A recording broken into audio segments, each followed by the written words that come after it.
Alors frères et sœurs, je vous salue. Bienvenue sur Vie dans l'Esprit. Aujourd'hui, je voudrais avec vous aborder toujours dans le sens du cheminement dans la foi quelques points qui nous permettront de mieux comprendre la foi, le cheminement dans lequel Dieu nous invite à entrer. Et donc, souvent, on chemine dans la foi et puis on se dit, mais quelle est la valeur de telle chose? Quel est le sens de telle situation? Pourquoi Dieu permet telle ou telle situation? Les points que je veux aborder, qui sont les points d'ancrage de la foi, vont vous permettre quelque part de mieux comprendre la dynamique dans laquelle Dieu vous invite à rentrer. L'une des premières choses à savoir quand on veut adhérer à la foi, surtout chrétienne, c'est qu'il y a un seul Dieu créateur. Un seul Dieu qui a tout créé, mais qui est notre Père quelque part, qui est Père de notre partie spirituelle. Pas Père de notre chair, mais Père de notre partie spirituelle, et qui veut vivre une histoire dès le sein de notre mère jusqu'à la fin de nos jours, et qui a associé à notre histoire un projet. Un Dieu qui nous aime, un Dieu qui nous a créés par amour, un Dieu qui veut être à notre côté et qui veut faire partie de notre vie. Un Dieu qui avait créé toutes choses parfaites et qui malheureusement a vu son humanité et voit son humanité détruire sa création et même briser les projets de vie qu'il associe à chacun d'entre nous. La deuxième chose, c'est que la vie est un combat. La vie n'est pas facile. On veut, en tant que croyant, que notre vie soit facile. Le Seigneur dit, nul n'aura quitté père, mère, enfant et bien et tout ce que vous voulez, sans recevoir des ici-bas le centuple, mais il précise avec des persécutions en plus. C'est pour dire que notre vie ne sera pas facile ou n'est pas facile. Elle peut paraître facile pour certaines personnes qui ont de l'argent, mais peut-être qui n'ont pas toute la santé. On n'a jamais une vie parfaite. Et donc, dans cette vie d'imperfection, c'est de toujours nous rappeler que la vie est un combat devant lequel nous faisons toujours le choix du bien, devant lequel nous faisons toujours le choix de Dieu, le choix que Dieu nous présente, le choix que Dieu nous invite à faire, le choix du bien par rapport au mal, le choix de l'amour par rapport à la haine ou à la méchanceté. Alors, une vie qui entre dans la foi doit se rappeler que j'ai un combat à faire et je combattrai contre le mal, je combattrai pour choisir le bien, je combattrai pour obéir à Dieu et non à mes pulsions humaines et non à ce que l'humanité me présente comme étant vrai. Dans ce combat, nous avons une personne qui chemine à nos côtés, c'est Jésus-Christ. Dans ce combat, il est là pour intercéder auprès du Père pour nous.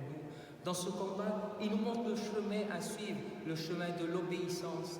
Dans ce combat, il est celui qui nous accompagne et nous fortifie.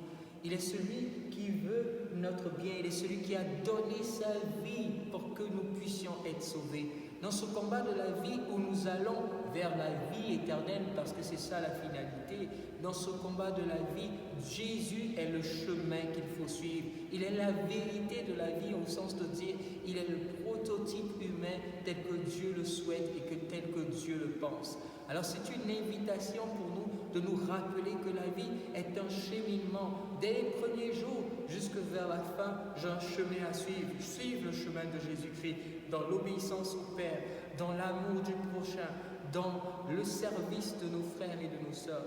Et de nous rappeler que Jésus nous a acquis la vie éternelle par sa mort et sa résurrection. Jésus est donc notre sauveur au sens de dire que dans nos combats de tous les jours, il nous sauve. Mais bien plus que cela encore, il nous a déjà obtenu la vie éternelle et nous devons donc croire en lui en tant que Seigneur. Et donc même quand c'est difficile, de ne pas oublier que nous sommes en cheminement sur la terre vers une finalité plus grande, non pas vers des finalités éphémères et passagères, mais une finalité plus grande qui est la vie éternelle. Le quatrième point, c'est la prière. Donc une vie de croyant, une vie d'existence terrestre sans prière est une vie qui est forcément déséquilibrée. Le corps a besoin de nourriture pour son équilibre. L'âme aussi a besoin de sa nourriture qui est de rentrer dans la prière, dans la présence de Dieu. Prier, ce n'est pas seulement demander. Prier, ce n'est pas seulement tout voir être exaucé comme dans un claquement de doigts. Dieu peut ne pas nous exaucer, mais il peut ne pas nous exaucer pour le bien un plus grand bien que nous pouvons avoir. Souvent, Dieu ne permet pas que nous sortions tout de suite des situations parce que dans ces situations, nous sommes à nous construire, nous sommes à nous transformer, nous sommes à devenir des plus grands que nous l'étions auparavant. Alors, de nous rappeler aussi que la prière, c'est donc le lieu où nous allons chercher la force pour pouvoir dépasser les situations.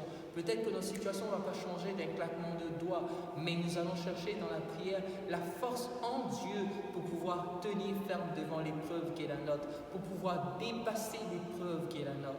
Alors si Dieu ne nous exauce pas de manière physique, à l'intérieur de nous, il fait germer la force, il fait germer la paix, il fait germer la cohésion intérieure. Et donc, seule la prière peut permettre que ces germes de paix que Dieu veut nous donner et déposer en nous puissent exister. C'est dans la prière que nous pouvons nous construire. Le dernier point, le plus actuel, je vais dire, et depuis quelque temps j'insiste dessus sur vie dans l'esprit, c'est bien sûr l'Esprit Saint. L'Esprit Saint qui est la force qui nous est donnée, le compagnon de vie avec lequel nous cheminons, le compagnon de vie qui est celui qui nous éclaire, qui est celui qui nous conseille, qui est celui qui nous parle, qui nous montre le projet de Dieu.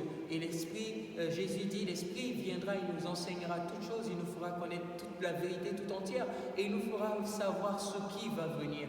Alors en dehors de l'Esprit, nous ne pouvons pas voir ce que Dieu prévoit pour nous. Et c'est dans la lumière de l'Esprit, c'est donc dans la communion de l'Esprit que nous pouvons passer notre vie, que nous pouvons cheminer dans notre vie. Avoir l'Esprit avec nous, c'est être une personne forte. Avoir l'Esprit avec nous, c'est une personne joyeuse, équilibrée, c'est être une personne victorieuse, car c'est dans l'Esprit Saint et par l'Esprit Saint que nous avons la victoire sur la tentation, sur les épreuves de la vie et sur tout ce qui ne confesse pas le nom du Seigneur. Alors rappelons-nous, il est là pour nous rendre victorieux, mais la victoire souvent elle est mal comprise. On se dit une vie parfaite. Il n'y a pas de vie parfaite, mais la victoire sur les événements difficiles, la victoire sur les œuvres des ténèbres, voilà ce à quoi l'Esprit Saint nous appelle et voilà ce vers quoi l'Esprit Saint nous fait tendre. Mettre l'Esprit Saint de côté, c'est forcément échouer, mais échouer dans la mission à laquelle Dieu nous appelle depuis toujours. C'est lui qui est capable de réaliser le projet de Dieu sur notre vie. Je le disais au début, quand Dieu nous suscite, il a un plan, il a un projet. Et comme la Bible dit, ce n'est pas un projet de malheur, mais c'est un projet de bonheur. Et en dehors de l'Esprit Saint, en dehors de la vie en Dieu, ce projet n'est pas réalisable. Parce que nous avons soit choisi le projet de Dieu ou le projet que nous nous construisons nous-mêmes vers une vie que nous pensons être la meilleure. Mais la plupart des gens se rendent compte à la fin de leur vie, au soir de leur vie, qu'ils ont fait les mauvais choix parce qu'ils ont mis de côté Dieu et son projet. Alors ce que je veux te dire aujourd'hui, c'est de ne pas oublier que Dieu est ton Père, qui te conduit vers une dynamique. Peut-être que tu ne comprends pas toujours, mais l'Esprit Saint est là pour t'éclairer. La vie n'est pas facile, elle est un combat. Il y aura des moments difficiles, mais l'Esprit Saint et Jésus-Christ sont là pour te fortifier. Dieu ton Père ne t'abandonne pas. Alors voilà le message que je voulais te donner aujourd'hui. Si tu es un croyant ou peu importe et que tu cherches à comprendre le sens de toute chose, je pense que les points que j'ai énumérés peuvent te donner un peu plus de lumière sur c'est quoi la vie et ce vers quoi on tend dans la vie. Mon dernier appel, c'est de vous dire, faites attention à ceux qui prêchent en faisant croire que tout sera parfait sur la terre. Et parce que vous êtes croyants, donc vous ne devez pas avoir d'épreuves, de difficultés. Ce n'est pas vrai. Parce que vous êtes croyants, justement, Satan se déchaîne. Et vous avez déjà la victoire en Jésus-Christ. Et même si vous ployez sous le poids de l'épreuve, Jésus-Christ sera toujours là pour vous relever et vous tenir debout. Et c'est ce que je vous souhaite à tous.